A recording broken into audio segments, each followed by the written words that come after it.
শিরোনাম আপনারা দেখতে পেয়েছেন, সেখানে আমি লিখেছি যে ভারতের পারমাণবিক ইশারা কোন দেশের জন্য, কার জন্য। আশা করি আপনারা আমাকে দেখতে পাচ্ছেন। আপনারা যদি কমেন্টস করেন যে আমাকে শোনা যাচ্ছে কিনা, তাহলে আমার জন্য একটু ভালো হয়। যেটা বলতেছিলাম, শিরোনাম আপনারা দেখেছেন যে ভারতের যে পারমাণবিক ইশারা কোন দেশের জন্য। ভারতের 12টি পারমাণবিক ওভারহেড বোমা বা ওভারহেড বলা হয়, সরি ওয়ারহেড বলা হয়, দুঃখিত। ভারতের 12টি যে পারমাণবিক ওয়ারহেড মোতায়েন করলো, মানে সক্রিয় করলো, কি কারণে? এই যে ভারতের প্রতিরক্ষা নীতিতে, ভারতের সামরিক নীতিতে একটি মারাত্মক পরিবর্তন আনলো, এটা সামাজদার কেলে ইশারা বি কাফি। সেই জন্য এটা নাম দিয়েছে ইশারা, যে ভারতের পারমাণবিক ইশারা কোন দেশের জন্য। নিশ্চয়ই এটা বার্মার জন্য নয়। কোনো পাগল বিশ্বাস করবে না যে বার্মাকে ভয় দেখানোর জন্য পারমাণবিক ওয়ারহেড বা বোমা সক্রিয় করেছে। নিশ্চয়ই বার্মার জন্য নয়। এবার আসেন তার পাশে সবচেয়ে দেশ কাছের কে। আমাদের বাংলাদেশ যদি ধরেন, বাংলাদেশের জন্য নয়, কারণ বাংলাদেশের সাথে তার পারমাণবিক যুদ্ধ করার কোনো প্রয়োজন নেই। তাহলে রইল বাকি কার জন্য? কেউ কেউ বলবেন এটা পাকিস্তানের জন্য, তাই না? আমার কিন্তু তা মনে হয় না। আপনারা কমেন্টস করে জানাবেন যে আপনারা আমার সাউন্ড শুনতে পাচ্ছেন কিনা। যদি বলেন যে পাকিস্তানের জন্য, আমি তাও মানতে রাজি না। কারণ পাকিস্তানকে সতর্ক করার জন্য ভারত কখনোই 12টি ওয়ারহেড পারমাণবিক বোমা সক্রিয় করবে না, এমনি সরাসরি যুদ্ধে চলে যাবে। যদি পারমাণবিক হামলাও করে, তারপরও তাদের সতর্ক করার কিছুই নেই, কারণ ভারত পাকিস্তানকে প্রতিদ্বন্দ্বী মনেই করে না। ভারত পাকিস্তানের সাথে যুদ্ধ করে জিতে আসতে হবে এই চিন্তাই তারা করে না। তারা জানে পাকিস্তান এমনি যুদ্ধ করতে পারবে না, পাকিস্তানের সেই মুরদ নাই। যারা দেখতেছেন একটু কমেন্টস করবেন যে আমার বক্তব্য শোনা যাচ্ছে কিনা, আমাকে একটু পরিষ্কার দেখা যাচ্ছে কিনা, কারণ আমি টেকনোলজিতে খুবই দুর্বল এই বিষয়গুলোতে। আপনারা একটু জানাবেন যে আপনি আমাকে শুনতে পাচ্ছেন কিনা, ইয়েস বা নো বলে আমাকে সতর্ক করবেন। জি, thank you very much, it is heard. হ্যাঁ, এটা বলতেছিলাম। তাহলে ভারত কিন্তু এই প্রথমবারের মতো এই কাজটি করলো। তারা কিন্তু সবসময় ডিফেন্সিভ মোডে খেলে, অনেকটা ইতালির ফুটবল খেলে ডিফেন্সিভ মোডে, সবসময় ডিফেন্সিভ। তো হঠাৎ করে ভারত ডিফেন্সিভ মোড থেকে hello good everything is fine, thank you very much, thank you MD Salauddin ji, Rupan Das ji, okay জি, thank you very much, good morning Sohana কিয়া, অ্যানালাইসিস জি, থ্যাংক ইউ ভেরি মাচ উস্তাদ। ও উস্তাদ চলে আসছেন, থ্যাংক ইউ থ্যাংক ইউ।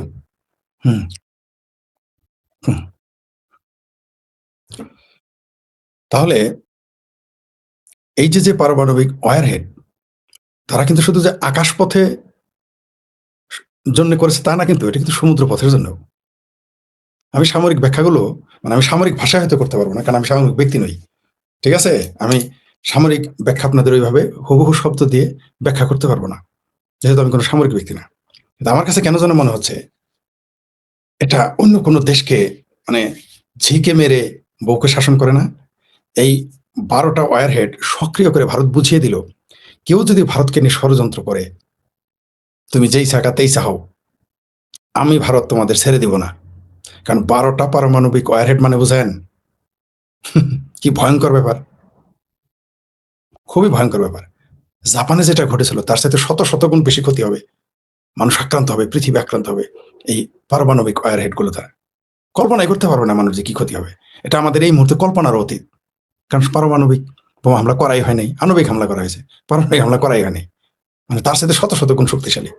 যাই যেটা বলতেছিলাম, তাহলে ভারত কাকে ইশারা দিল? মাটি ও সমুদ্র, মাটির নিচে এবং সমুদ্রের নিচে অবস্থান নিয়েছে ভারত, আকাশে তো আছে। যুদ্ধের আগেই ভারতের এই যুদ্ধ প্রস্তুতি এই প্রথম আমরা দেখলাম। আমি কয়েকদিন যাবত এটা খেয়াল করতেছি, আমি বিভিন্ন আর্টিকেল পড়ার চেষ্টা করলাম, বিভিন্ন সামরিক ব্যক্তিদের বক্তব্য শোনার চেষ্টা করলাম, কিন্তু আমার কাছে মন পুত হচ্ছিল না তাদের কথায়। কোনো সন্দেহ নাই তারা তো বিশেষজ্ঞ, তারপর আমার মন পুত হচ্ছিল না, তাই একটু আলোচনায় আসলাম। আমার কাছে মনে হচ্ছে ভারত যে যুদ্ধের আগে যুদ্ধের প্রস্তুতি, এটা পৃথিবীর পরাশক্তিগুলোকে চ্যালেঞ্জ করে বসেছে। আপনাদের জানি আমার সাথে এটা একমত হবেন না, কিন্তু আপনাদের সাথেও আমি একমত হতে পারতেছি না। নিশ্চয়ই বাংলাদেশ বার্মার বিরুদ্ধে পারমাণবিক বোমার এই প্রস্তুতি নয়, এটা তো আপনারা একমত। আশা করি 90% মানুষ আমার সাথে একমত হবেন, এটা এই 12টি পারমাণবিক ওয়ারহেড সক্রিয় করা পাকিস্তানকে ভয় দেখানোর জন্য নয়, আশা করি এটাও আপনার সাথে একমত হবে। তাহলে কার জন্য আসলে নাম নিতে মানা? আসলে এই পারমাণবিক ওয়ারহেডগুলো ভারত, আমার ধারণা যে পানিপথে যদি কেউ এসে আক্রমণ করে যারা দূর থেকে, তাদেরকে লক্ষ্য করে এটা প্রস্তুত করে রেখেছে। এটা আমার ধারণা, খুবই একেবারেই ধারণা। যেমন আপনাদের আমি ৭-৮ বছর আগে বলেছিলাম যে একদিন পাকিস্তান কলকাতায় পারমাণবিক হামলার চিন্তা করবে। আপনারা হাসাহাসি করেছিলেন। আমার বন্ধুরাই হাসে, একজন আমার সাথে মাথা নেই। কিন্তু এখন কিন্তু পাকিস্তানের প্রতিরক্ষা মন্ত্রী কিন্তু বলেই ফেলছে যে তারা কলকাতায় পারমাণবিক হামলা করবে। তো সেই হিসেবে মানে আমি অনুমান করি, আমি বলছি না এটা হবে। আমার ধারণা ভারত এই পানিপথ অর্থাৎ জলপথ দখলের জন্য এগুলো করেছে, অথবা জলপথে আক্রমণ হতে পারে ভারত সেই প্রস্তুতি নিচ্ছে। নিশ্চয়ই জলপথে পাকিস্তানও তাকে কিছু করতে পারবে না, কারণ পাকিস্তানের সাথে জলসীমা নাই। আর বাংলাদেশের সাথে যেটা আছে, এখানে তো পাকিস্তান পারবে না আসতে, আন্তর্জাতিক আইনি পারবে না। তাহলে এখানে কারা আসবে? পাকিস্তানকে যারা, পাকিস্তানের আব্বা যারা, তারা আসবে। আমার মনে হয় সেই জন্য ভারত প্রস্তুতি নিচ্ছে এবং তাদের আগেই বলে দিল যে তুমি যদি আসো আমাকে আক্রমণ করতে, তাহলে কিন্তু এই হবে। আর যারা বড় বড় শক্তি তারা কিন্তু এই পারমাণবিক অস্ত্রকে দেখে ভয় পায়। পাকিস্তানের পারমাণবিক অস্ত্র নিয়ে বহির্বিশ্বের তেমন কোনো আলোচনা নেই, কারণ তারা জানে এটা হয় সৌদি আরবের হুকুম ছাড়া এটা চলবে না, অথবা আমেরিকার হুকুম ছাড়া এটা চলবে না। এই দুই দেশের হুকুম অথবা চায়না, অথবা ৩ দেশের হুকুম ছাড়া পাকিস্তানের পারমাণবিক বোমা কাজ করবে না। কেউ কেউ মনে করে, বা আমিও মনে করি, পাকিস্তান এগুলো সেল করতেছে। আমার ধারণা তারা এগুলো সেল করে দিচ্ছে বা দিচ্ছে বা দিয়ে দিবে, আমার ধারণা। তাই ওটাই নিয়ে তারা ভাবতেছে না। তারা ভাবতে ভারত কেন এটা করলো, কেন ভারত তো আমেরিকা, সরি, চায়না বা পাকিস্তান আক্রমণ করলেও ভারত আক্রমণ করে না, যুদ্ধের ঘোষণা করে না, তারা সাধারণ সংঘর্ষে যায়। তাহলে কেন পারমাণবিক হামলা? তো ১২টি ওয়ার হেড, পাকিস্তানকে ধ্বংস করার জন্য তো ১২টি ওয়ার হেডের দরকার নেই, ২টাই যথেষ্ট। তাহলে ১২টা কেন? দালমে কুস্ত কালা হায়। সেই জন্য কিন্তু আপনাদের বারবার বলি, ভারত কিন্তু চাণক্য নীতির দেশ। ওই যে বাংলাদেশ দিয়ে খোঁচাইতেছে, ভারত কিন্তু বুঝে গেছে যে এই যে খোঁচাইতেছে, চুলকাইতেছে, খামচাইতেছে, যারা ছিঁড়তে পারবে না মুরগির পাখা, তারা বাঘের সাথে আসছে পাচার ধরতে, মানে ভারতের সাথে। ভারত কিন্তু বুঝে গেছে যে তাকে আসলে কে এদের পিছনে খোটা। ভারত কিন্তু তাদেরকে ভয় দেখাচ্ছে, ঠিক আছে? ভারত তাদেরকে ভয় দেখাচ্ছে, সেই জন্য পারমাণবিক ওয়ারহেড প্রস্তুত রেখেছে।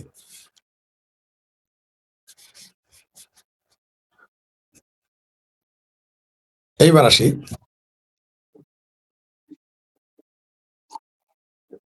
পৃথিবী হঠাৎ করে কেন যুদ্ধের দিকে যাচ্ছে বা গিয়েছে?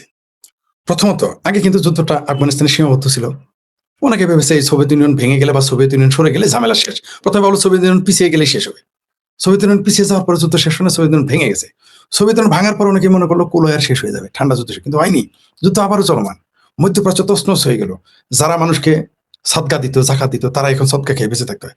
যারা মানুষকে লাইনে দাঁড়িয়ে খাদ্য দিত, সেই ইরাক, লিবিয়া, তারা এখন লাইনে দাঁড়িয়ে খাদ্য খায়। উদ্বাস্ত হয়ে যারা পৃথিবীতে ধনী রাষ্ট্রগুলোর মানুষ এখন উদ্বাস্ত হয়ে ইউরোপে চলে যাচ্ছে। সেই যুদ্ধ আস্তে আস্তে ছড়তে ছড়তে কোন দিকে চলে আসে? অনেকে আমাকে বলেছিল, বামপন্থীরাও, এমনকি জামাতপন্থীরা বলেছিল, ইরানে নাকি কোনোদিন ইসরায়েল এবং আমেরিকা হামলা করবে না। আমি বলেছিলাম হামলা করবেই ২ দিন আগে আর পরে। এই তো ৩ বছর আগে আমার সাথে বিতর্ক হতো বামপন্থীদের সাথে, জামাতিদের সাথে।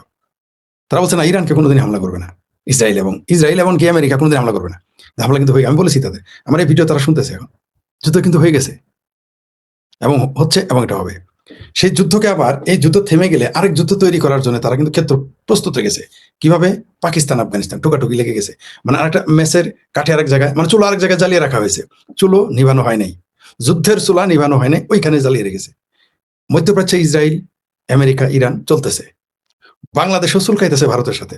তাইওয়ান দাঁড়ানো, ধালমে কুস্ত কালা হায়। এই কারণেই ১২টা ওয়ারহেড পারমাণবিক বোমা সক্রিয় করে রেখেছে ভারত। ভারতের কাছে কোনো না কোনো তথ্য চলে এসেছে। মানে আপনি মনে রাখবেন, ওই যে জামালপুরের একটা গল্প আছে, নটি মাগির ভাই রান্দে মুরগি কয় ডাইল। অর্থাৎ খলের সলের অভাবে না, তার কথা বিশ্বাস করা যাবে না। যুদ্ধ যত চারিদিকেই দেখেন, ভারত বুঝে গেছে তাকে নিয়েও কোথাও না কোথাও ষড়যন্ত্র হচ্ছে। ভারত এটা বুঝে ফেলছে, ইরান যুদ্ধ হচ্ছে, আফগানিস্তান পাকিস্তান যুদ্ধ হচ্ছে, বাংলাদেশ দখলে নিছে। ভারতকে নিয়েও কোথাও কোনো না কোথাও কেউ না কেউ গেম খেলতেছে। ভারত সেগুলো বুঝে গেছে। তার জন্য প্রথমে তারা কি করেছে? ভারত, রাশিয়ার সৈন্য যেদিন ভারতে এসেছে, আপনারা জানেন কিনা জানি না, আমার যারা দর্শক তারা অন্তত অনেকেরই জানার কথা, আমি এটা এর আগে বলেছি। ভারত কিন্তু এই মুহূর্তে রাশিয়ার সাথে সামরিক চুক্তি করে ফেলেছে। ভারতের সাথে যুদ্ধ মানে রাশিয়ার সাথে যুদ্ধ। এটা ওই যে সৌদি আরব আর পাকিস্তানের চুক্তি না, পিতপিত খেলা না। মানে যদি সত্যি ভারতকে কেউ আক্রমণ করে সেটা রাশিয়ার যুদ্ধ হিসেবে বিবেচিত হবে, আবার কেউ যদি রাশিয়ার সাথে যুদ্ধ করে সেটা ভারতের সাথে যুদ্ধ বিবেচিত হবে। এটা সৌদি আরব আর পাকিস্তান না, যে আফগানিস্তান আর পাকিস্তান লাগবে, সৌদি আরব বলবো আমি কিছু জানি না। ঠিক আছে? অথবা ইরান আর সৌদি আরব যখন একে অপরের উপর বোম মারবে, পাকিস্তান বলবো আমি তো কিছু জানি না, এটা তো আমার ভাই। ওটাও কিন্তু চলবে না। রাশিয়ার সৈন্য 5,000 অথবা 6,000, আমার এক্সাক্ট ফিগার মনে নাই, 5,000 অথবা 6,000 সৈন্য, সামরিক পোশাক পরা সৈন্য অলরেডি ভারতে অবস্থান করতেছে এই মুহূর্তে। সেটা 2 মাস বা 1.5 মাস আগের ঘটনা, 1.5 মাস আগের ঘটনা সম্ভবত। আর এখন এই 2 মাস না যেতেই 12টি ওয়ারহেড সক্রিয় করা, সামাজদার কেলে ইশারা বিকাবি। তার মানে ভারত বুঝে ফেলেছে পৃথিবীর কোথাও না কোথাও বড় যুদ্ধের প্রস্তুতি নিচ্ছে, মানে বড় না ভয়ঙ্কর যুদ্ধের প্রস্তুতি নিচ্ছে, এটা ভারত বুঝে গেছে। তাই ভারত, যে ব্যক্তি কোনোদিন কারোর সাথে ঝগড়া করে না, মানে তার কুচল কালে ঝগড়া করে না, সেই লোক যদি লাঠি সোটা তার বাড়িতে দারোয়ান রাখা শুরু করে, তার বাড়িতে মানুষজন আনা শুরু করে, তার বাড়িতে দাও বটি আনা শুরু করে, বল্লম ফালা আনা শুরু করে, তাহলে কি বুঝবেন আপনি? কারণ তার তো যুদ্ধ করার কথা না, কিন্তু সে বুঝে গেছে যে যে আই এম দ্য নেক্সট। মানে মনে করেন ঝড় বৃষ্টি, যারা কৃষক তারা কিন্তু বুঝে কোন দিকে বৃষ্টি, কোন দিকে মেঘ জমলে, পূব আকাশে মেঘ জমলে কি হবে, পশ্চিম আকাশে মেঘ জমলে কি হবে। কিন্তু কৃষক যারা তারা বুঝে ফেলে, ওটা আপনি আমি বুঝবো না। গ্রামের অশিক্ষিত কৃষকটা যে লিখতে জানে না, ঢেরা মানে ঢেরা, সেই লোক কিন্তু আকাশের মেঘ দেখে বলে দিতে পারে এতক্ষণ পর বৃষ্টি হবে, সে বুঝে ফেলে। দেখুন আমরা গ্রামে যখন যাইতাম কোথাও বেড়াইতে, বা আমার নানি বাড়ি বা অন্যান্য জায়গায় গ্রামে, একেবারে গ্রামে যেতাম, দেখতাম যে চকচকা দিন, সূর্যের আলো দেখা যাচ্ছে, সব ঠিক আছে। এক গৃহস্থ বললো এই খ্যার তুলে ফেল, এই ধান উঠাই ফেল, এই গম উঠাই ফেল, তবে এই গরু বাছুর নিয়ে আয়। রোদ আমাকে কি ব্যাপার, কি হয়েছে? বলতো যে এই যে ঝড় আসবে, বৃষ্টি আসবে। দেখতাম আধা ঘন্টা বা 1 ঘন্টার মধ্যে ধুমছে বৃষ্টি। এগুলো আমরা দেখেছি। মূর্খ মানুষ, শিক্ষিত লোকের এটা জানে না। এটা শিক্ষার সাথে সম্পর্ক, এটা অভিজ্ঞতার সম্পর্ক। তেমনি এ ভারত বুঝে গেছে যে পূব আকাশে বা পশ্চিম আকাশে বা উত্তর আকাশে বা দক্ষিণ আকাশে বা ঈশান কোণে মেঘ জমেছে, দাল মেঘুজ কালা হয়। তাই সে পারমাণবিক ওভারহেড সক্রিয় করে ফেলেছে, পানিপথকে বুঝিয়ে দিয়েছে আইসনের দিক দিয়ে। তাহলে কিন্তু ছাড়বো 2টাই দিক, আইসনা আকাশ পথে ছাড়বো 5টা, আর 7টা রেডি রাখছে আশেপাশের জন্য। সবাইকে সতর্ক করেছে। সে চীনকে সতর্ক করেছে, না আমেরিকাকে সতর্ক করেছে, না ফ্রান্সকে সতর্ক করেছে, নাকি ব্রিটেনকে সতর্ক করেছে, আমরা জানি না। কারণ আমার ধারণা যে নিকট ভবিষ্যতে, এখনই নয়, নিকট ভবিষ্যতে, যেটা আমি বলে আসছি বারবার, যে ভারতের সাথে আমেরিকার সম্পর্ক ভালো হয়ে যাবে। এও বলেছি যে আওয়ামী লীগের সাথেও আমেরিকান সরকারের সাথে সম্পর্ক ভালো হয়ে যাবে। তখন দেখবেন বাংলাদেশে কিভাবে আমেরিকার বিরুদ্ধে ঘন ঘন মিছিল হয়। এখন কিন্তু তারা গিদরগোস্তান মিছিল করে না। এখন কিন্তু আমেরিকা ঘাঁটি করলেও মিছিল করে না। এখন কিন্তু আমেরিকার কথায় 60 কোটি টাকা দামের জাহাজ সমুদ্র বন্দর চিটাগাং থেকে ফেরত গেলে কেউ প্রতিবাদ করে না, বামপন্থীরাও না, মৌলবীরা তো দূরের কথা। কিন্তু যখনই দেখবেন আওয়ামী লীগের সাথে প্রীতি হয়ে যাবে, আমেরিকার প্রকাশ হয়ে যাবে, তখনই দেখবেন মসজিদ গরম হয়ে যাবে, মাজার গরম হয়ে যাবে, মাদ্রাসা গরম হয়ে যাবে। দেখবেন ওই চিঙ্কুমামেরা নড়াচড়া শুরু করে দেবে। দেখবেন বাইতুল মোকাররমের সামনে মৌলবীরা মিছিল করবে, পল্টনে বামপন্থীরা মিছিল করে, শাহবাগের আদা বাম, মধ্য বাম, এরা এসে চিকরা চিকরি কত সভা সেমিনার দেখবেন। এখন কিন্তু নীরব, অলরেডি দেশ কিন্তু এখন আমেরিকার গোলামি করতেছে, কিন্তু এখন কেউ কথা বলে না। কিন্তু যেই না ভারতের সাথে সম্পর্ক ভালো হবে, যেই না আওয়ামী লীগের সাথে ভালো সম্পর্ক হয়ে যাবে, আমেরিকা দেখবেন মিছিলকে আগে বলে, তখন আমেরিকার বিরুদ্ধে মিছিল শুরু হয়ে যাবে। এখন কিন্তু ইসরায়েলের বিরুদ্ধে মিছিল করে না বাংলাদেশে। আপনি দেখেছেন ইরানে যে হামলা চালিয়েছে, ইসরায়েলের বিরুদ্ধে বাংলাদেশে কয়টা মিছিল হয়েছে? ইহাকেই বলে রাজনীতি। তো ভারত, আমি যে শিরোনামটা দিয়েছি যে ভারতের 12টি পারমাণবিক ওভারহেড সক্রিয় করা, কিসের ইশারা, কার বিরুদ্ধে ইশারা? আমার ধারণা সেটা হতে পারে আমেরিকার জন্য, হতে পারে সেটা চায়নার জন্য, হতে পারে সেটা ফ্রান্সের জন্য, হতে পারে সেটা ব্রিটেনের জন্য। কারণ পারমাণবিক বোমা দিয়ে আপনি কার সাথে যুদ্ধ করবেন? এই 5টা দেশ ছাড়া আর কোনো দেশ তো না। রাশিয়ার সাথে তো ভারত যুদ্ধ করবেই না, তার সাথে তো নিজেই সামরিক চুক্তি করে রাখছে। তাহলে রইল 4টা, চীন সহ। আমার কেন যেন মনে হচ্ছে এই যে এত ঘোরাফেরা দেখতেছেন, শেষে মনে হয় তাইওয়ান নিয়ে, যেমন এখনো আমার সাথে অনেকে একমত হয় না, ঠিক যেমন ইরান নিয়ে একমত নাই যে এখানে যুদ্ধ হতে পারে ইরানের ভূমিতে। আমার কেন যেন এখন মনে হচ্ছে তাইওয়ানে কোনো ঘাপলা হবে, ফাইনালি তাইওয়ানে কোনো ঘাপলা হবে। আমেরিকা কিন্তু কোনো সন্দেহ নাই, কেউ কেউ মনে করে আমেরিকা ভারতকে ভাঙতে চায়, কোনো সন্দেহ নেই। কিন্তু আমেরিকার জন্য ভারতের চাইতে বড় শক্তি এবং শত্রু চায় না। কারণ সে ভারতকে যখন তখন তার মতো করে কোনো না কোনো ভাবে ভারতকে ম্যানেজ করতে পারবে। কিন্তু চাইনার ব্যাপারে কিন্তু অন্ধকারে আমেরিকা। তাইওয়ান নিয়ে মনে হয় কোনো কিছু হতে যাচ্ছে। তার কারণে আমার ধারণা এই ভারত। শেখ ফরিদের খুবই গুরুত্বপূর্ণ বিশ্লেষণ। ভারত যুদ্ধে সংযুক্ত হোক বা না হোক, হতে পারে চায়না আমেরিকা কোনো ঝগড়া লেগে গেল, তখন সেই যুদ্ধের গতি মানুষের দৃষ্টি ভিন্ন দিকে নেওয়ার জন্য ভারতের কেউ কেউ সমস্যা সৃষ্টি করতে পারে। সেটা খোদ আমেরিকাও করতে পারে, চায়নাও করতে পারে, অথবা দুই দেশই করতে পারে, অথবা থার্ড পার্টি করতে পারে, অন্য কোনো দেশও করতে পারে। সেই জন্য আমার মনে হয়, এবং সেই থার্ড পার্টি পাকিস্তানের মুরদেই গোলাবে না। পাকিস্তানের যদি ক্ষমতা থাকতো ভারতকে কিছু করার, ৭১ সালের পরাজয়ের প্রতিশোধ নেওয়ার জন্য বহুভাবে ভারতকে চেষ্টা করেছে, ক্ষতি করার পারেনি, পারবেও না। পাকিস্তানি বরং ভিখারিস্তানে পরিণতি হয়েছে ভারতের কূটনৈতিক তৎপরতায়। যদি সরাসরি যুদ্ধ করে পাকিস্তান ভেঙে যাবে, ৩ টুকরা হয়ে যাবে সাথে সাথে। আর এখন তো আগে হয়তো ২ টুকরা, এখন হবে ৩ টুকরা। কিভাবে ২ টুকরা? মানে বেলুচিস্তান আলাদা হয়ে যাবে, তো হইতোই। এখন যদি যুদ্ধ লাগে, আফগানিস্তানের সাথে বাংলাদেশের সরি আফগানিস্তানের সাথে ভারতের যে সম্পর্ক, কাবুল দিল্লির যে সুসম্পর্ক, তালেবান সরকার, তালেবানের আমিরাত শাহী এবং ভারতের নরেন্দ্র মোদী সরকারের সাথে যে সম্পর্ক, যে সৌহার্দ্য, কারণ তালেবানেরাও আফগানিস্তানের সাথে যে অঞ্চল পাকিস্তান, সেটা দখলে নিয়ে নেবে, নিশ্চিত ঠেকাতে পারবে না। তাহলে পাকিস্তান ৩ টুকরা হয়ে যাবে এই মুহূর্তে যদি যুদ্ধ লাগে। তাই পাকিস্তান যুদ্ধে যাবে না। পাকিস্তান সেই ক্ষমতা নাই, যুদ্ধ করতে অনেক টাকা লাগে, অনেক অস্ত্র লাগে। যে বাংলাদেশের বাঙ্গুরা বর্ডারে যে চেতাচেতি খেতা খেতে ওই যে কুদাকুদি নাচানাচি করতেছে, এরা জানে না যুদ্ধ করতে প্রতি সেকেন্ডে কত টাকা লাগে, তাই ফালাফালি করতেছে। না খায় মরার শখ হয়ে গেছে বাংলাদেশিদের, তাই ভারতের সাথে গুতাগুতি শুরু করে দিয়েছে। কিন্তু ভারত বারবার চুপ করে আছে, কিন্তু যেদিন গুতাটা মারবে বাংলাদেশকে, বাংলাদেশের পরিস্থিতি খুব খারাপ হয়ে যাবে, পরিণতি খুব খারাপ হয়ে যাবে, এরা বুঝতেই পারতেছে না। তাহলে কি দাঁড়াইলো? মানে আমার আলোচনার যে ফলাফল, সেটা হচ্ছে যে ভারতের এই ইশারা হচ্ছে পরাশক্তিগুলোর বিরুদ্ধে। ভারতের এই ইশারা হচ্ছে আরেকটা হইতে পারে যে তোমরা যারা যারা ভাই দূরে যুদ্ধ করো মহাশক্তির, আমার সাথে ডিস্টার্ব করো না। যদি আমারে ডিস্টার্ব করো তাহলে কিন্তু আমি আমার কাম আমি করে ফেলবো, মানে পারমাণবিক ওয়ারহেড। আর মনে রাখবেন, পরাশক্তিগুলো এই পারমাণবিক ওয়ারহেডকেই ভয় পায়, আর কোনো কিছু ডরায় না। তারা আকাশপথ ডরায় না, তারা পানিপথ, কোনো পথই ডরায় না, তারা একটাই ভাবে পারমাণবিক ওয়ারহেড।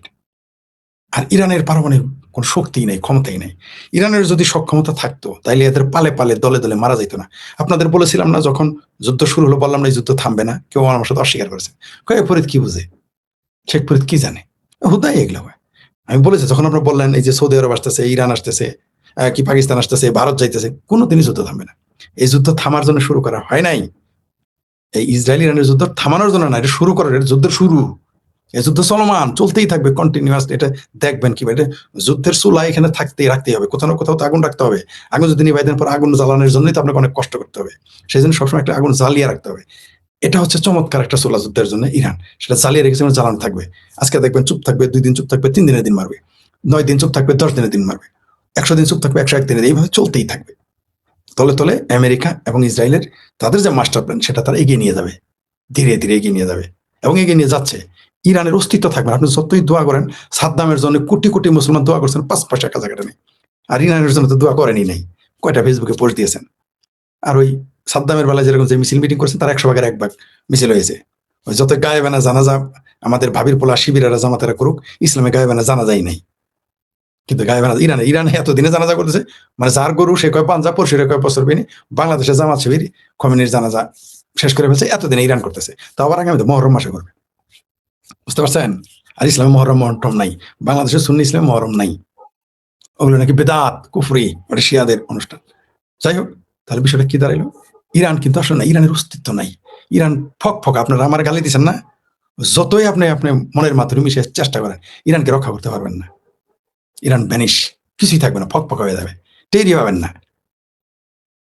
যেই দেশের টেলিভিশন হ্যাক করে ফেলে, যেই দেশের সরকারি টেলিভিশন আরেক দেশ হ্যাক করে, যেই দেশের A to Z, মানে টপ লিডার থেকে একেবারে শেষ A to Z সব মেরে ফেলে, তারপরেও আপনি জিতাইতে চান? আপনাদের একটু ভাই আবেগ দিয়ে যুদ্ধ হয় না ভাই, জজবাদে বেশি দিন যুদ্ধ চলে না।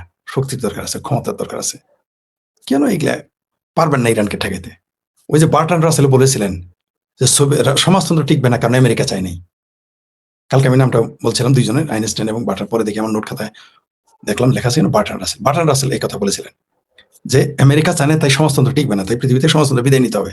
মানে সমাজতন্ত্র ভালো মন্দ, জনতার উপকারী, মানুষের উপকারী, মানবিক ইত্যাদি বা মানবিক নয়, এগুলো বিতর্কে আমি গেলাম না। তিনি বলেছেন, মানে তিনিও বলেছেন, কোনো বিতর্কে বলছেন আমেরিকা চায় না তাই থাকবে না। তো ইরান আমেরিকা চায় না তাই ইরান থাকবে না, বক্তব্য ক্লিয়ার যে খোমেনি শাসন থাকবে না, ইরান চায় না তাই থাকবে না, আমেরিকা চায় না তাই থাকবে না, ইরান থাকবে না। ইসরায়েল চায় না তাই, আমি আপনাকে বলে দেই, ইসরায়েল চায় না ইরান থাকুক। বার্নার শো বলেছিলেন আমেরিকা চায় না তাই সমাজতন্ত্র থাকবে না। আমি বলে শেখ ফরিদ বলে দিলাম, ইসরায়েল চায় না তাই ইরান থাকবে না, মানে ইরান না, খোমেনি শাসন থাকবে না, ভ্যানিশ হয়ে যাবে, ভ্যানিশ হয়ে গেছে। এখন তলে পরে যদি আপনি বলেন সিমটি মার্সি দিয়েছি, সেটা আলাদা কথা, সেটা আপনি আত্মপ্রবঞ্চনায়, আপনি সেই আত্মপ্রবঞ্চনা আপনি গ্রহণ করতে পারেন, সেটা আপনার ব্যাপার, আপনি মনে মনে মন কলা খাইতেই পারেন। ইসরায়েল চায় না তাই ইরান টিকতে, খোমেনি শাসন থাকবে না, সোজা কথা। ইরান চায় না, ইসরায়েল চায় না তাই লেবাননে হিজবুল্লাহ থাকবে না, সিরিয়ায় হিজবুল্লাহ থাকবে না, থাকেনি। ইসরায়েল চায় না তাই গাজাতে আপনি টিকতে পারবেন না, বক্তব্য ক্লিয়ার, এনে যুক্তি মানবতার প্রশ্ন। আর চায় না তাই হবে না। আপনার বাংলাদেশের মাঞ্জা ভাঙা হাঁপানি রোগী রিক্সাওয়ালা লিল্লাখর মৌলবী যদি ভারত দখল করে স্বপ্ন দেখে, তাহলে ইসরায়েল এত ক্ষমতা ধর, এত টাকা, এত পয়সা, এত বিজ্ঞান, এত প্রযুক্তি, মিডিয়া তাদের হাতে, তারা চাইলে তো সেটা আপনি কিভাবে ঠেকাবেন? পারবেন না। তাহলে কি হিসাবে কি দাঁড়ালো যে ভারত আসলে এই পৃথিবীটা আমরা যুদ্ধের মধ্যে যাচ্ছি, এখন অলরেডি আমরা যুদ্ধের মধ্যে ঢুকে গেছি, আমরা যুদ্ধের পাইপলাইনে চলে গেছে পৃথিবী। দেখেন রাশিয়াকে এখানে ব্যস্ত রেখেছে ইউক্রেন দিয়ে। কেন ওইখানে রাশিয়া, আলাস্কাতে রাশিয়া আর আমেরিকা যুদ্ধ করতে পারে না, করে না কেন? তারা সরাসরি যাবে না, কারণ তারা জানে বড় শক্তি যখন ফাইটে যাবে তখন তৃতীয় শক্তির উত্থান ঘটবে। যেমন রাশিয়া, সোভিয়েত ইউনিয়ন বা রাশিয়া, ব্রিটেন, ফ্রান্স, জার্মানি যখন ফাইট করলো, জাপান এত বড় শক্তি, তুরস্ক তখন এত বড় শক্তি, ফাইট করার ভিতর থেকে কে উঠে আসলো? আমেরিকা।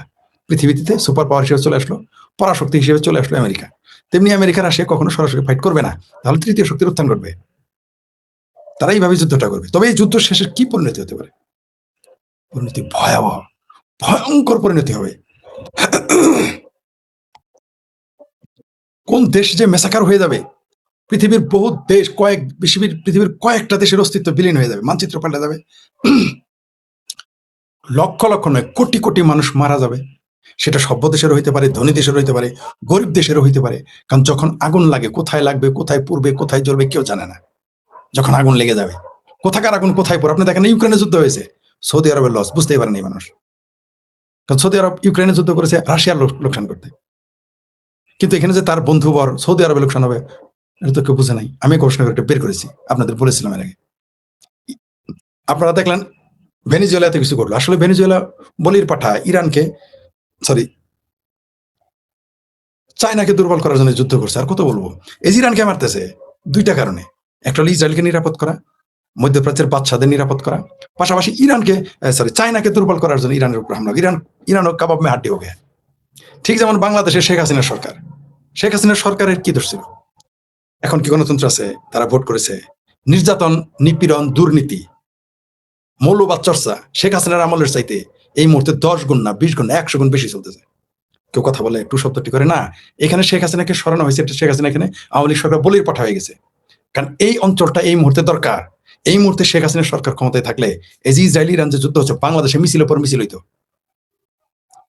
এই মুহূর্তে যদি ইরান সরকার, এখানে শেখ হাসিনা সরকার না থাকতো ক্ষমতায়, তাহলে পাকিস্তান আফগানিস্তান যে যুদ্ধ হচ্ছে এটা নিয়ে উল্টো প্রতিক্রিয়া হতো, আমেরিকার বিরুদ্ধে বিশাল মিছিল হতো। আমেরিকা দুইটা জিনিস ভয়, যুদ্ধ থেকে আমেরিকা ভয় পায় না, আমেরিকা ভয় পায় পারমাণবিক বোমা, আর ভয় পায় হলো মিছিল।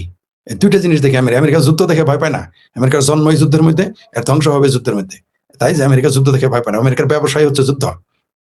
তাহলে সমস্যাটা কোথায়? সমস্যা হচ্ছে যে ভারত তার প্রস্তুতি নিয়ে ফেলেছে। শেখ হাসিনাকে যেটা বলতেছিলাম ভুলে গেছি, শেখ হাসিনা এখানে আওয়ামী লীগ সরকারের বলির পাঠা হয়ে গেছে। পৃথিবীর কোনো দেশের স্বার্থ রক্ষার্থে শেখ হাসিনাকে উচ্ছেদ করানো হয়েছে, কারণ তাদের এখানে একটা ঘাঁটি দরকার, তাদের একটা সুদূর প্রসারে, আজ থেকে এখন না যে এখনই কিছু করবে, তাদের 20 বছর পরে, 15 বছর পরে বা 30 বছর পরে কোনো কিছু করার পরিকল্পনা আছে। সেই জন্য শেখ হাসিনা সরকার উচ্ছেদ করানো হয়েছে। এখনই করতে হবে তার জন্য, তাদের মানুষ বুঝে যাবে। কালকে যদি আমেরিকা এখানে ঘাঁটি করে কারোর সাথে ফাইট করে, তাদের বুঝেই গেল সব। না, আপনি নিশ্চিত থাকেন 10 বছর 15 বছর পরে করবে, এখনই করবে না। সেই জন্য শেখ হাসিনা সরকারকে উচ্ছেদ করা হয়েছে, আওয়ামী লীগ সরকারকে। পাশাপাশি ভারতকে ভয় দেখানো হয়েছে। ভারত এগুলো বুঝে গেছে। এই শেখ হাসিনা সরকার উচ্ছেদ শুধু সেই সরকার উচ্ছেদ না, এটা ভারতের জন্য থ্রেট, হুমকি। এগুলো ভারত বুঝে গেছে। তাই ভারত 12টি ওয়ারহেড, পারমাণবিক ওয়ারহেড সক্রিয় করে ফেলেছে। যারা এগুলো মাস্টার সারা পৃথিবীতে যুদ্ধ করে, কারণ এই ঝড়টা যখন বাকুল্লা বোঝেন এরকম বাতাস এরকম ব্যস্ত সব জায়গায় লাগবে, ঝড় তুফান কোন দিকে যাবে কেউ জানে না। তাই সে আগে প্রস্তুতি নিয়ে রেখেছে। সেই জন্যই ওয়ারহেডগুলো প্রস্তুত করে রেখেছে, সক্রিয় করে রেখেছে। ভারত এটা বার্তা দিয়েছে, ইশারা দিয়েছে, সমাজদারকে ইশারা কাফি, তারা সতর্ক হয়ে গেছে। তারা জানে যে এটা সেই ভারত না, এই ভারত সেই ভারত না, এই ভারত নরেন্দ্র মোদীর ভারত, এই ভারত 2026-এর ভারত। সে তাকে ব্লিড করলেন, তার এইখানে হামলা, ওইখানে হামলা, তার উপরে যুদ্ধ চাপাই দিলেন, সে কিছু করবে না, না, বা পরে আক্রমণ করবে, ডিফেন্স জীবন না, সে আগেই যুদ্ধের প্রস্তুতি, যেটা ভারতের ইতিহাসে প্রথম এটা ঘটলো। তার মানে হচ্ছে কোথাও না কোথাও যুদ্ধ হবে, হচ্ছে এবং হবে। এই পারমাণবিক ওভারহেড সক্রিয় করার মধ্যে কিন্তু নির্বোধ যারা তারা তো চিন্তা করবে না, কারণ যিনি বুঝেন তিনি ভয় পাবেন। শিশু তো বাঘ দেখে ভয় পাবে না, বাঘ আসতেছে দূর থেকে দেখলেন, আমি তো পালিয়ে যাবো, আপনি পালিয়ে যাবেন, অথবা বাঘকে প্রতিহত করার ব্যবস্থা করবেন। শিশু তো পালাবে না, শিশু তো জানে না। তো যারা বুঝে না তাদের কথা আলাদা। এই পারমাণবিক ওয়ারহেড 12টি সক্রিয় করার মাধ্যমে ভারত অনেক বার্তা দিয়েছে। এটা কিন্তু ভালো না। আপনি দেখেন না কালকে থেকে আমার চেহারা কেমন, কথাবার্তা কেমন হয়ে গেছে। খুবই ভয়ঙ্কর ব্যাপার। এই উপমহাদেশের যুদ্ধের যে কোনো সময় ভয়ঙ্কর যুদ্ধের মুখোমুখি হতে পারি আমরা। যে কোনো সময় আমরা না খেয়ে মারা যেতে পারি দুর্ভিক্ষে। শুধু বাংলাদেশ বলে কথা না, পাকিস্তানও মারা যেতে পারে, এমনকি ভারতেও মারা যেতে পারে। যুদ্ধ আমাদের চারদিকে ঘুরতেছে। আমাদের উপমহাদেশের অবস্থা ভালো না। সাম্রাজ্যবাদীরা যারা যুদ্ধের ব্যবসা করে, অস্ত্র তৈরি করে, তারা কাজ করে যাচ্ছে। আপনি কি জানেন এই মুহূর্তে চীনকে তো দেখেন পৃথিবীর ধনী দেশ, আমেরিকাকে দেখেন পৃথিবীর ধনী দেশ, সত্য কোনো সন্দেহ নেই। কিন্তু আপনি কি জানেন এই দুই দেশের ঋণ কত? পৃথিবীতে সব যুদ্ধ হচ্ছে দুইটা কারণে। মার্কেট দখল, মানে মার্কেট দখল ও আদর্শ প্রচার একটা, আরেকটা হলো যেটা আসল কথা, যখনই দেখবেন মন্ডলেরা বিপদে পড়ে বাড়িতে কিন্তু ঝগড়া করে যাতে পাওনাদার না আসে। কিছু কিছু লোক আছে দেখবেন যারা ক্ষমতাবান, মনে করেন আপনার এলাকার মন্ডল বিপদে আছে, টাকা দিতে পারবে না, তার বাড়িতে যাই দেখবেন সে ঝগড়া করে, ইচ্ছে করে এর সাথে খারাপ ব্যবহার করে, ওর সাথে খারাপ ব্যবহার করে, আশেপাশে খারাপ। কারণ কি জানেন, যাতে পাওনাদার এখানে কয়দিন পরে আসে। আমেরিকা আর চায়নার প্রচুর ঋণ, এই ঋণগুলো সম্ভবত 27 সাল থেকে দিতে হবে। আসল তথ্য আপনাদের বলে দিলাম। এই জন্য তারা দুইজনই নড়াচড়া করতেছে। এই জন্যে ভেনেজুয়েলা হাতছাড়া হয়ে গেছে চায়নার, ইরানও এখন অনেকটা ঝামেলা। তো এই সমস্ত কারণে চায়না এখন চাপে, তার ঋণ দিতে হবে, তার অনেক টাকা ঋণ আছে, আপনারা কল্পনাই করতে পারবেন না। চায়নাকে উপর থেকে দেখেন এত ধনী রাষ্ট্র, ভিতরে ভিতরে কিন্তু ফোকলা। আমেরিকাকে দেখেন এত বড় ধনী রাষ্ট্র, কিন্তু ভিতরে ভিতরে অনেক ঋণ। মানে পৃথিবীর সবচেয়ে বেশি ঋণের দেশ এই দুই দেশ, অথচ এই দুই দেশই সবচেয়ে পৃথিবীর অর্থনীতি নিয়ন্ত্রণ করে। তো এরা এই বিভিন্ন এগুলো বাহানা করেছে যাতে বিশ্বব্যাংকে টাকা না দিতে হয়, বা কোথাও থেকে টাকা পয়সা আনা যায়। বুঝলেন নাই, ঝগড়া বিবাদ মন্ডল দেখলে ঝগড়া পাচ্ছে, কার জমি কে দখল করে। যখন দুই মন্ডলে ঝগড়া, তখন তার কেউ সামনে যাবে না, তখন তারা দখল করা শুরু করবে। আমেরিকা চায় না এরকম একটা গেম খেলতেছে। তাদের আগামী সম্ভবত 27 বা 28 সাল, সম্ভবত 27 সালে, আমার ওইভাবে মনে নাই, তাদের ঋণ পরিশোধ করতে হবে। এই জন্য ভয়ে তারা এগুলো শুরু করে দিছে। তাই যুদ্ধ এই মুহূর্তে, অর্থাৎ বাঘে মহিষের লড়াই শুরু হবে, কারণ বাঘের সিংহে লড়াই শুরু হবে, কারণ খাদ্য সীমিত। একই খাবার নিয়ে বাঘের সিংহে লড়াই হবে, তখন অন্যান্য প্রাণীর অবস্থা খারাপ। সেই জন্য আমি ভয় পাচ্ছি যে আমাদের দেশ এবং পৃথিবী কোন দিকে যাচ্ছে। পুরো পৃথিবীটাই যুদ্ধের মাধ্যমে যাচ্ছে এখন। ভয়াবহ পরিণতি আমাদের জন্য, সারা পৃথিবী আমাদের দেখবে। তবে এর শেষ পরিণতি কি? যুদ্ধ তো, বড় যুদ্ধ ছাড়া তো আপনি যুদ্ধ থামাইতে পারবেন না। ভয়ঙ্কর একটা যুদ্ধ হবে, সেই যুদ্ধের পরে থামবে। তার মানে এই না যে আমি বলছি যে বিশ্বযুদ্ধ হবে, তা না, কিন্তু একটা ভয়ঙ্কর যুদ্ধ। বিশ্বযুদ্ধ এখন আর কেউ যেতে চাইবে না সব, কিন্তু যে কোনো সময় যে কোনো কিছু ঘটে যাবে এই পৃথিবীতে। পৃথিবীর শুধু বাংলাদেশ, ভারত, পাকিস্তান না, সারা পৃথিবীতেই অকল্যাণ চলে আসতেছে। ভয়াবহ পরিণতির দিকে আমরা যাচ্ছি। জি, দেখি দুই একটা কমেন্টস পড়ি। কেমন আছেন? ভালো আছে, এটি আছে ঢাকা এবং কি জয়গুরু, সব ঠিক আছে, থ্যাংক ইউ, অসাধারণ, জি thank you, I will be. জিন্দাবির খেলা হবে, হ্যাঁ হ্যাঁ হ্যাঁ, ভালো আছি। জি, কেমন আছেন ফরিদ ভাই? আপনি ত্রিপুরা থেকে, আপনার টকশো দেখি, ধন্যবাদ। আমি নাম পড়তেছি না আপনাদের, কমেন্ট করে দিয়ে যে মানে কে, আচ্ছা কি ওয়াটটা, এটা একটা পারমাণবিক ধ্বংসলীলা, ব্যাসার্ধ ধরে রাখেন মাত্র 20 কিলোমিটার। এরই আরো বেশি চীনের জন্য। যে দেখি লেখছেন আমেরিকা চীনের জন্য। ফরিদ সাসা ত্রিপুরা কি, ওই ইংরেজি লেটার পড়তে পারি না ভাই, ইংরেজি লেটারে বাংলা পড়া কঠিন কাজ। তারপর কি, ভারত একটা যুদ্ধের প্রিপারেশন নিচ্ছে, পাকিস্তান না, পাকিস্তানের বিবেচনা, পাকিস্তানের সাথে যুদ্ধ করার মতো ভারতের প্রতিদ্বন্দ্বী মনে করে না। এটা আপনার সাথে একমত না স্যার। আমি অনেকদিন ধরে আপনার ভিডিও দেখি, সত্যি বলতে আপনার বিশ্লেষণ করে আমার খুব ভালো লাগে, থ্যাংক ইউ। আপনার অনেক পূর্বাভাস মন্তব্য পরবর্তী বাস্তব মিলে গেছে, জি থ্যাংক ইউ। পাকিস্তানের নিউক্লিয়ার ওয়ার্ডগুলো 1 কিলোটনের থেকে শুরু হয়, ভারতের 200 কিলোটনের। পাকিস্তানের প্রসঙ্গ আনি নেই। হ্যাঁ, ভয়াবহ, এর পরিণতি ভয়াবহ। শুধু নিউক্লিয়ার ওয়ারহেড না, 4টি প্রতিরক্ষামূলক প্রস্তুতি নিচ্ছে ভারত। নিউক্লিয়ার ওয়ারহেড বানানো, নিউক্লিয়ার মেরিন, হ্যাঁ সবই যে বলছি। পানিপথেও তারা প্রস্তুতি নিচ্ছে, মাটির নিচে, পানির নিচে। যে বাংলাদেশ জানে, বাংলা ইংরেজি অক্ষরে বাংলা পড়া যায় না ভাই। আপনার মতে ভারতের টুরিস্ট ভিসা কবে না, এটা আলাদা বিষয় বলবনি। টুরিস্ট ভিসা দিয়ে কি বাংলাদেশের মানুষ কেন যাবে এখানে? এরা সারাদিন গালি দেয় ভারতের, নির্লজ্জ বেহায়ারা যাবে কেন? ক্লাস্টার মিসাইল নিজস্ব প্রযুক্তি করে তুলেছে এবং ইস্টার্ন নতুন করে তুলেছে। আগামী 2 বছর লক্ষ কোটি টাকার উপর ডিফেন্স ডেলি বাজেট হয়ে গেছে। জি, বাজেট হচ্ছে। ফরিদ ভাই, পাকিস্তানের সব নিউক্লিয়ার বমগুলি পারভেজ মুশারফ ইউএস এর কাছে দিছে না, আর কারে দিছে জানি না, তো অনেকেরই দিয়ে দিচ্ছে। সত্যি তার জন্য ভালো লাগে। আপনার অভিজ্ঞতার উপর ভরসা করে একটি বিষয় জানতে চাচ্ছিলাম, আপনার মতে ভারতের টুরিস্ট বিষয় দিবে স্যার। নতুন রাষ্ট্রদূত আসছে তো, কিছুদিনের জন্য দিবে, দিয়ে আবার বন্ধ করে দিবে, এরকম করবে। আর এবার টুরিস্ট ভিসা দিলে বাংলাদেশে যে ভারতে যাবে, অনেক অনাকাঙ্ক্ষিত ঘটনা ঘটবে। ভারতীয়রা বাংলাদেশের সাথে খারাপ ব্যবহার করবে, সম্পর্ক আরো খারাপ হবে আমার ধারণা। ব্যবসায়ী তো বন্ধ, বর্ডার দিয়ে ব্যবসা হয় না এখন। ব্যবসা চললে তো আমি তো ব্যবসা করতাম এখন। ভারতের সাথে বড় কোনো ব্যবসা নেই, আপনি কোনো কিছু রপ্তানি করতে পারবেন না ভারতে, বেনাপোল বন্দর দিয়ে। ধন্যবাদ, ধন্যবাদ স্যার। সত্যি বলতে কি আপনার বিশ্লেষণগুলো ভালো লাগে। আপনার অভিজ্ঞতার একটা মিসাইলের 6 থেকে 12 টন।